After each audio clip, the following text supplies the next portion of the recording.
Kisah Legenda Keris Nogososro dan Sabuk Inten. Sahabat Permata TV yang tercinta, pada kesempatan yang sangat baik ini kita masuk pada episode yang ke-175. Selamat menikmati. Dalam kisah sebelumnya diceritakan, Baginda Sultan Trenggono masih ingin untuk dapat menerangkan apakah sebabnya, maka Karepet itu masih diberinya kesempatan meskipun dijauhkan dari Demak.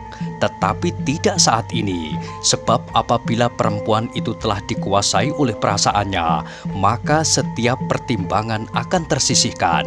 Demikian juga permaisuri kali ini. Karena itulah, maka dengan tersenyum Baginda berkata, "Baiklah, biarlah aku pertimbangkan sekali lagi, tetapi janganlah aku yang dipersalahkan." Kata-kata itu tiba-tiba menyadarkan permaisuri akan dirinya. Ia sedang berhadapan dengan seorang raja yang memiliki segala kekuasaan di tangannya. Tiba-tiba permaisuri menyembah sambil berkata, "Ampun Baginda, aku ternyata telah berpendapat terlalu jauh. Namun aku hanya sekedar menuangkan perasaan ibu atas bencana yang menimpa putrinya." Baginda mengangguk-anggukkan kepalanya pula. Jawabnya, "Aku mengerti, sebab aku bukan saja seorang raja, senopati perang dan segala macam jabatan pemerintahan, tetapi aku adalah seorang ayah pula." Permaisuri itu pun kemudian berdiam diri, namun di kedua belah matanya masih tampak betapa ia tidak rela mengalami peristiwa yang sama sekali tidak disangka-sangkanya, bencana yang menimpa putrinya. Namun kini segala sesuatu telah diserahkannya kepada Baginda. Permaisuri itu dapat mengerti kata-kata Baginda, bahwa Baginda tidak saja seorang raja tetapi juga seorang ayah, sekaligus seorang raja yang harus memandang segala persoalan dari berbagai segi. Kenapa hal ini terjadi dengan putriku, putri Baginda? Kalau saja itu terjadi atas orang-orang yang tinggal di pondokan kecil, maka tidaklah banyak persoalan yang timbul karenanya. Tetapi putri itu adalah anak seorang raja yang akan disoroti oleh setiap mata dari seluruh negeri. Betapapun permaisuri masih saja meratap dalam hatinya, namun tidak sepatah kata pun diucapkannya. Yang kemudian berkata adalah Baginda, "Marilah, aku antar kembali ke bilikmu. Aku harus segera ke kesatrian. Ambillah putrimu besok pagi, dan biarkan ia tinggal dalam istana untuk sementara." Permaisuri menyembah, kemudian tanpa berkata sepatah kata pun, segera mereka meninggalkan bilik Baginda, kembali ke bilik permaisuri sendiri. Di muka pintu permaisuri melihat emban tadi duduk bersimpuh menungguinya. "Kau masih di sini?" bertanya permaisuri. Emban itu menyembah sambil menjawab, "Ampun Gusti." Permaisuri itu berhenti sejenak, ditatapnya wajah emban itu. Katanya, "Kenapa kau menangis?" Emban itu menundukkan wajahnya. "Hamba takut Gusti."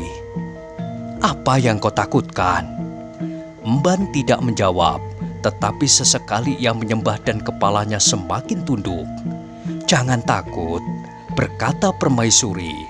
"Kau tidak bersalah dan kau tidak berbuat apa-apa." Tetapi emban itu tidak berani mengangkat wajahnya. Hanya sekali-kali dipandangnya kaki Baginda dan permaisuri berganti-ganti. Baginda pun kasihan juga melihat emban itu, tetapi Baginda tiada berkata apapun. Setelah permaisuri itu masuk kembali ke dalam biliknya, maka segera Baginda meninggalkan bilik itu. Di muka pintu, Baginda berkata kepada emban yang masih bersimpuh di situ, "Kawani gustimu." "Hamba Baginda sahut emban itu, tetapi ia tidak berani masuk ke dalam bilik karena permaisuri tidak memanggilnya. Karena itu ia masih duduk di muka pintu. Baru ketika ia terbatuk karena sedanya, maka terdengar permaisuri memanggilnya. "Apakah kau masih di muka pintu?" "Ampun Gusti, Baginda memerintahkan hamba untuk menemani Gusti." "Tidurlah," berkata permaisuri itu. "Aku ingin tinggal seorang diri." Barulah emban itu berdiri dan kembali ke biliknya. Tetapi begitu ia merebahkan dirinya, ia menangis sejadi-jadinya. Berkali-kali dirabanya lehernya, seolah-olah sebuah goresan telah melukainya. "Kenapa kau?" tanya seorang temannya. Emban itu menggeleng. "Apakah Jajar yang berkumis kecil ingkar janji?" "Ah," desah emban yang sedang menangis itu, namun lehernya menjadi semakin pedih dan napasnya sesak. Kawan-kawannya kemudian tidak bertanya apapun lagi, dibiarkannya ia menangis dan menelungkup. Bahkan beberapa kawan-kawannya saling berbisik dan tertawa tertahan-tahan. Mereka menyangka bahwa emban itu sedang berselisih dengan calon suaminya yang jauh lebih muda daripadanya. Dalam pada itu Baginda telah berjalan menuju ke kasatriyan. Namun sebelum Baginda sampai, maka Baginda melihat dua orang naramanggala membawa Prabasemi menuju ke kasatriyan itu pula. Karena itu segera Baginda berjalan mendahuluinya. Ketika Baginda sampai di pintu samping dan perlahan-lahan membuka pintu itu, alangkah terkejutnya. Baginda melihat betapa Karepet dengan tenangnya tidur mendengkur di atas lantai. Sekali lagi Baginda mengelus dada. Katanya di dalam hati, "Anak itu memang luar biasa. Apakah ia tidak menyadari bahaya yang dapat menimpa dirinya setiap saat? Atau memang demikian ikhlasnya ia menjalani setiap persoalan, betapapun rumitnya dan bahkan hidupnya terancam?"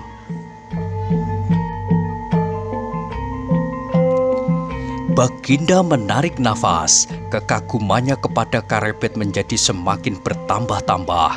Tetapi meskipun demikian, Baginda tidak mau menunjukkan betapa perasaan Baginda itu mencekam segala pertimbangannya.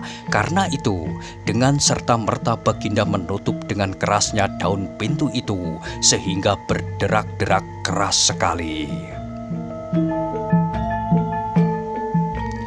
Alangkah terkejutnya Karepet yang sedang tidur nyenyak itu. Sekali ia meloncat dengan garangnya, dan dalam sekejap ia telah siap untuk menghadapi segala kemungkinan. Tetapi ketika kesadarannya telah sepenuhnya menguasai otaknya, dan ketika dilihatnya Baginda berdiri di muka pintu bilik itu, dengan serta-merta ia menjatuhkan dirinya sampai menyembah. "Ampun Baginda, hamba hanya terkejut. Hamba sama sekali tidak bermaksud berbuat apapun, apalagi melawan." Hampir Baginda tertawa melihat sikap Karepet itu, tetapi sekali lagi Baginda menahan dirinya. Bahkan dengan tajamnya Baginda memandangi wajah Karepet yang pucat. "Apakah kau masih akan melawan?" bentak Baginda. "Ampun Baginda, hamba benar-benar hanya terkejut. Kenapa kau tidur?" "Hamba tidak ingin tidur Baginda, tetapi mata hamba tak dapat hamba kuasai lagi." "Apakah sangkamu kau akan terlepas dari hukuman yang paling berat?" "Tidak Baginda, hamba akan menerima setiap hukuman apapun yang akan Baginda jatuhkan." Sekali lagi Baginda menarik nafas, tetapi Baginda tidak berkata-kata lagi. Di luar terdengar langkah Prabasemi dan dua orang naramanggala. Perlahan-lahan terdengar ketukan di pintu bilik itu. Maka berkatalah Baginda, "Masuklah." Pintu itu bergerit perlahan-lahan. Ketika pintu itu terbuka, nampaklah Prabasemi berdiri di muka pintu. Ketika tiba-tiba dilihatnya Karepet duduk di lantai, tiba-tiba berdesirlah dada Tumenggung Wiratamtama itu. "Masuklah." kembali terdengar suara Baginda berat bernada datar. Dada Prabasmi pun terasa meledak mendengar suara itu. Sekali lagi ia memandangi wajah Karebet, dan ketika Karebet memandangnya pula, tiba-tiba anak itu tersenyum. Gila! Prabasmi mengumpat di dalam hatinya. Apakah Karebet mengatakan segala hasratku kepada Baginda? Dan malam ini Baginda memanggil aku untuk menghukum mati. Kaki Prabasmi menjadi gemetar. Karebet masih saja memandangnya sambil tersenyum-senyum. Tetapi ketika Baginda tiba-tiba berpaling kepadanya, dengan cepatnya Karebet menundukkan wajahnya. Prabasmi kemudian dengan tubuh gemetar duduk bersila di hadapan Baginda. Sekali ia menyembah, kemudian menekurkan kepalanya terhujam ke lantai. Detak jantungnya yang berdentang-dentang serasa benar-benar akan memecahkan dadanya. Kemudian kepada kedua Naramanggala yang masih berdiri di muka pintu, Baginda berkata, "Tinggalkan Tumenggung Prabasmi di sini." Kedua orang itu pun membungkukkan kepalanya dengan takzimnya dan kemudian meninggalkan kasatrian. Sesaat Baginda masih berdiam diri. Ditatapnya Tumenggung Prabasmi yang ketakutan itu. Mula-mula Baginda menjadi heran kenapa tiba-tiba Tumenggung itu menggigil ketakutan. Karena itu maka berkatalah Baginda, "Apakah kau terkejut, Prabasmi? Terkejut karena aku memanggilmu di malam hari?" Suara Prabasmi gemetar sehingga tidak begitu jelas terdengar. "Hamba Baginda, hamba tidak menyangka." "Apa yang tidak kau sangka?" Prabasmi menjadi semakin bingung dan sekali lagi ia memandang Karebet dengan sudut matanya. Karebet masih saja tersenyum. "Apakah kau menyangka bahwa aku tidak akan memanggil seseorang di malam hari begini?" Ya, Baginda." Baginda mengangguk-anggukkan kepalanya, kemudian katanya pula, "Kalau aku memanggilmu tidak pada saat-saat yang wajar, itu pasti ada sesuatu yang sangat penting." "Hamba Baginda." Kata-kata Prabasmi itu menjadi semakin gemetar. "Aku tidak memanggil orang lain, karena persoalan ini mau tidak mau pasti akan menyangkut dirimu." Kata-kata Baginda itu terdengar di telinga Prabasmi sebagai suara kentongan yang menyebarkan kabar kematian. Dengan mata merah namun dengan wajah pucat, Prabasmi mencoba sekali lagi memandang wajah Karebet. Namun kini Karebet telah menundukkan wajahnya. "Gila! Setan! Anak itu benar-benar pengkhianat. Kenapa tidak aku bunuh saja ia kemarin atau lusa?" Maka berkata Baginda seterusnya, "Nah, Prabasmi, aku ingin mengatakan suatu rahasia kepadamu, tetapi dengan janji bahwa apabila ada orang lain yang mendengar lewat mulutmu, maka umurmu tidak lebih panjang dari sepemakan sirih." Prabasmi telah benar-benar menjadi ketakutan. Dengan wajah tunduk ia menyembah sambil berkata, "Ampun Baginda." "Dengarlah," berkata Baginda kemudian, "apakah kau mengenal anak yang duduk di belakang ini?"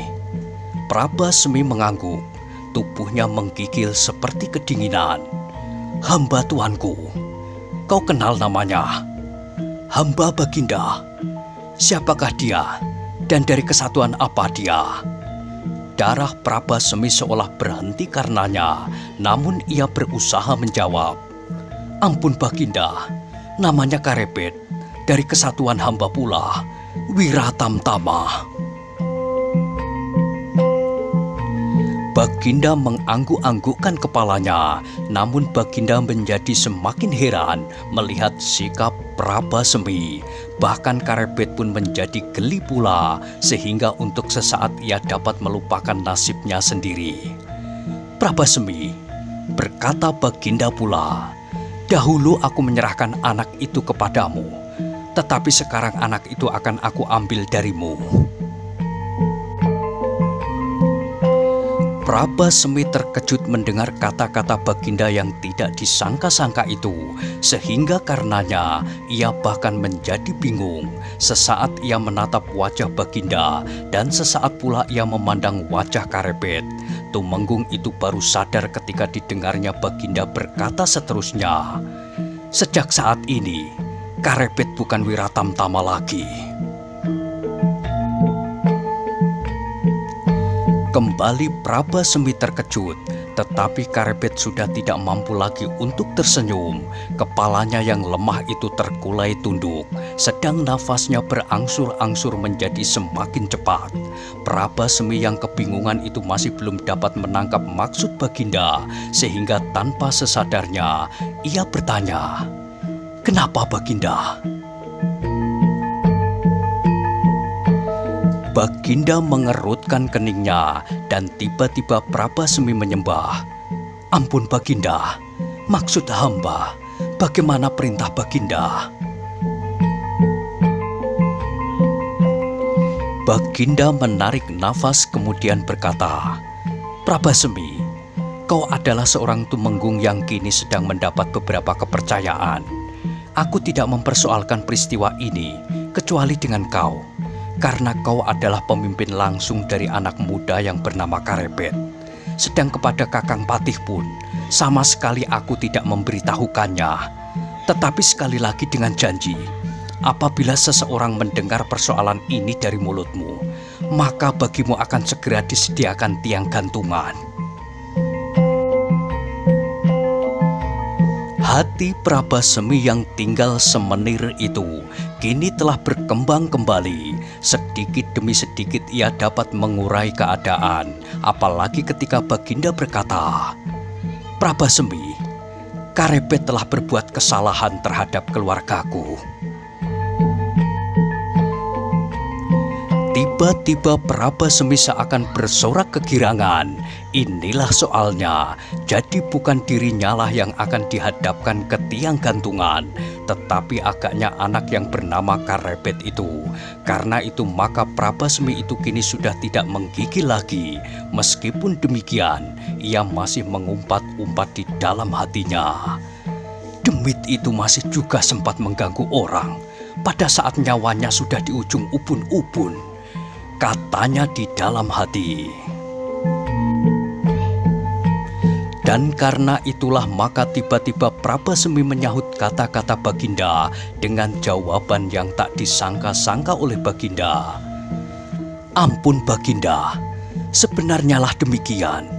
Karepet memang mempunyai tabiat kurang baik, sehingga karena itulah ia melakukan perbuatan gila.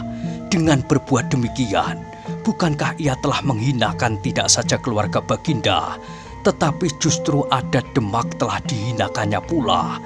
Keberaniannya mencuri hati Tuan Putri merupakan kesalahan yang tak dapat diampuni." Karepet itu pun terkejut mendengar kata-kata pemimpinnya itu, sehingga hatinya menjadi semakin berdebar-debar. Tetapi Bagindalah yang lebih-lebih terkejut lagi. Karena itu, sambil mengerutkan keningnya Baginda bertanya, "Prabasemi, dari mana kau tahu dengan pasti kesalahan Karepet atas keluargaku?" Kini Prabasemilah yang terkejut bukan alang kepalang. Ternyata ia terdorong mengatakan sesuatu yang belum diketahuinya. Karena itu kembali dadanya berdebar-debar. Sekali ditatapnya Karepet yang tertunduk lesu, sekali dipandangnya kaki Baginda. Namun akhirnya ia berkata, "Baginda, ampunkan hamba. Sebenarnya Karepet pernah berkata kepada hamba, memuji-muji putri Baginda. Sesekali ia akan datang ke Kaputren untuk menemui putri itu. Namun ampun Baginda, hamba sangka Karepet hanya berkelakar dan menghilangkan kejemuannya apabila sedang bertugas dalam gardu penjagaan di luar istana. Karena itulah, ketika Baginda bersabda bahwa Karepet telah berbuat kesalahan atas keluarga Baginda, langsung hamba dapat menebak apa yang telah dilakukannya." Darah Baginda serasa mendidih mendengar kata-kata Prabasemi itu. Dengan wajah yang merah membara, maka dipandanginya wajah Karebet yang tunduk. Namun Karebet tidak kurang terkejutnya mendengar pengaduan Tumenggung Prabasemi itu. Bahkan hampir saja akan menjawabnya dan mengatakan apa yang terjadi dengan Tumenggung. Namun kemudian niat itu diurungkannya. Apabila ia tak dapat membuktikannya, maka apa yang dikatakannya itu dianggap tidak lebih dari fitnah belaka. Karena itu, kembali Karebet menundukkan kepalanya. Dicobanya memutar otak mencari jawaban apabila Baginda bertanya kepadanya tentang kebenaran kata-kata Prabasemi itu. Dan sebenarnya lah Baginda itu pun kemudian bertanya, "Karebet, kau dengar kata Tumenggung Prabasemi?"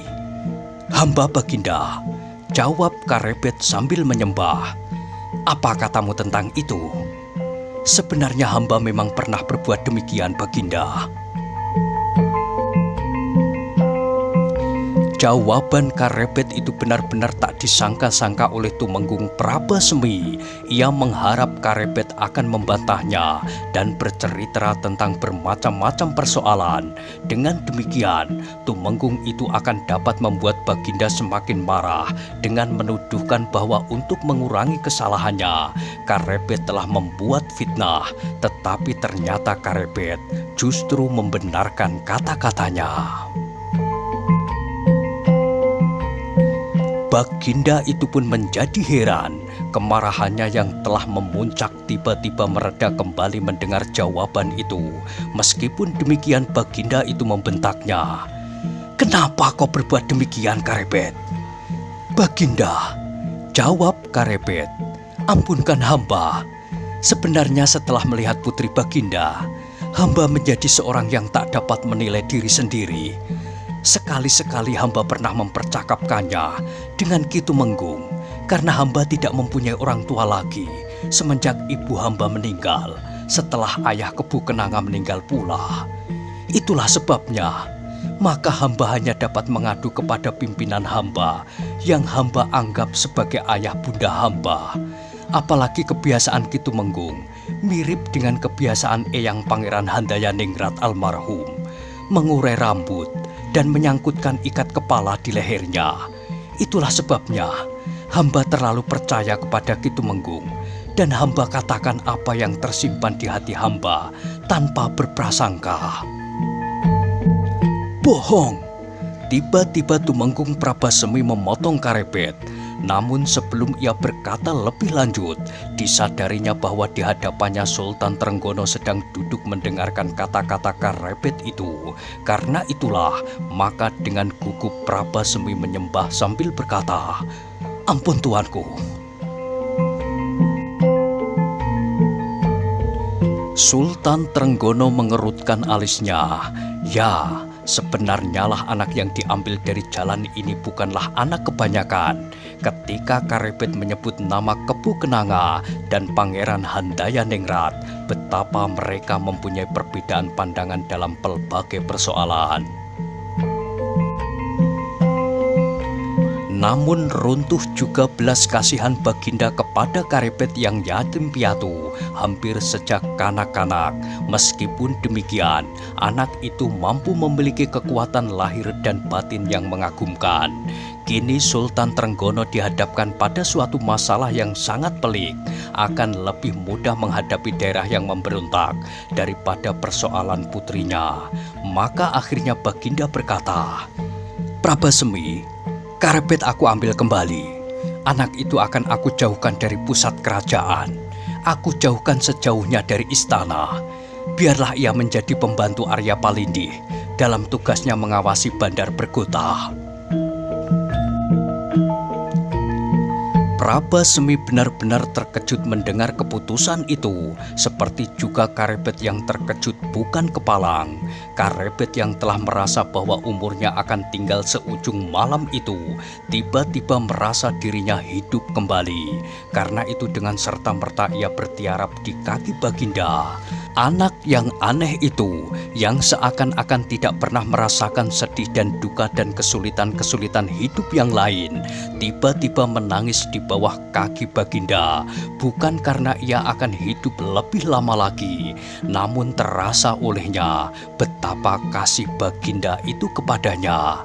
Karena itu, justru ketika ia merasakan bahwa sebenarnya budi Baginda kepadanya sejak ia dipungutnya dari tepi-tepi jalan bukan main besarnya, penyesalannya bertambah-tambah. Ia menyesal bahwa ia telah menyebabkan Baginda gusar kepadanya, dan ia menyesal bahwa ia telah berbuat suatu kesalahan yang sangat besar bagi adat kehidupan Demak. Berbeda dengan Tumenggung Prabasemi, Tumenggung itu pun terkejut bukan buatan mendengar keputusan Baginda. Ternyata Karepet itu sama sekali tidak dihukum mati. Anak itu hanya sekedar dijauhkan dari istana. Alangkah mudahnya. Karena itu, maka pada saat-saat yang akan datang, kemungkinan Karepet untuk kembali ke Demak masih terbuka. Tetapi kalau anak itu telah terpenggal lehernya, maka ia baru akan dapat tidur nyenyak. Karena itu, betapapun ia takut kepada Baginda, dicobanya juga untuk berkata, "Baginda, apakah hukuman itu sudah cukup adil?" Baginda mengerutkan keningnya, kemudian katanya, "Apakah pertimbanganmu, Prabasemi?" "Baginda, hukuman yang paling pantas bagi pengkhianatannya adalah hukuman mati." Karepet yang sudah duduk kembali itu pun memandang Prabasemi dengan sudut matanya. Ia dapat memahami perasaan Tumenggung itu. Tetapi Karepet sama sekali tidak dapat mengatakan apakah yang sebenarnya terjadi antara dirinya dan Tumenggung itu. Karena itu, yang dapat dilakukan hanyalah mengumpat di dalam hatinya. Tetapi ternyata Baginda tidak begitu saja menerima pendapat Prabasemi. Dengan penuh pertimbangan Baginda berkata, "Prabasemi, bukan kesalahan dalam tata hubungan antara seorang kawula dan seorang raja, seorang prajurit dan seorang panglima. Aku sependapat dengan kau bahwa setiap pengkhianat harus dihukum mati. Tetapi Karepet tidak berkhianat. Ia hanya sekedar melakukan hubungan yang wajar antara seorang pria dengan wanita. Tetapi caranya lah yang sama sekali tidak wajar. Karena itu, maka menjauhkan Karepet dari istana akan berarti menghapuskan setiap kemungkinan Karepet berbuat untuk kedua kalinya. Dan apabila ternyata dengan segala cara, maka pengampunan kali ini diabaikan, maka aku tidak akan memberinya ampun untuk kedua kalinya." Prabasemi itu mengerutkan keningnya. Tampaklah betapa ia tidak senang mendengar keputusan Baginda. Karena itu sekali lagi diberanikan dirinya berkata, "Baginda, janganlah menjadi contoh yang memalukan bagi seorang prajurit Wiratamtama. Hamba akan menderita malu sekali apabila seseorang mendengarnya bahwa seorang prajurit Wiratamtama dalam pimpinan Prabasemi telah melakukan perbuatan terkutuk itu. Biarlah ia menjadi contoh bagi para prajurit yang lain. Peristiwa ini tak akan dapat dijadikan contoh dalam bentuk apapun, Prabasemi. Aku tidak mau seorang pun mengetahui apa yang telah terjadi. Aku tidak akan dapat memberikan alasan yang kuat kenapa Karepet harus dihukum mati. Kalau alasan yang sebenarnya aku beritahukan, maka rahasianya akan terbuka." Prabasemi itu menggigit bibirnya. Ketika sekali terpandang mata Karepet itu menatapnya, maka kemarahan Prabasemi tak dapat dikendalikan lagi. Dengan garangnya ia menunjuk kepada anak muda itu sambil menggeram, "Hei Karepet, terkutuklah kau sampai anak cucumu." Karepet tidak menjawab. Dalam keadaan yang demikian itu, maka yang paling baik baginya adalah berdiam diri. Bilik itu kemudian dicekam oleh kesenyapan yang menggelisahkan. Baginda itu ternyata sekali lagi harus berpikir dan bertindak bijaksana. Kalau ia sama sekali tak mendengarkan permintaan Prabasemi, maka Baginda pun menjadi cemas. Jangan-jangan Prabasmi mempunyai cara sendiri untuk melakukannya. Nah, bagaimanakah kisah selanjutnya? Silahkan ikuti terus kisah legenda Keris Nogososro dan Sabuk Inten pada episode berikutnya. Sampai jumpa.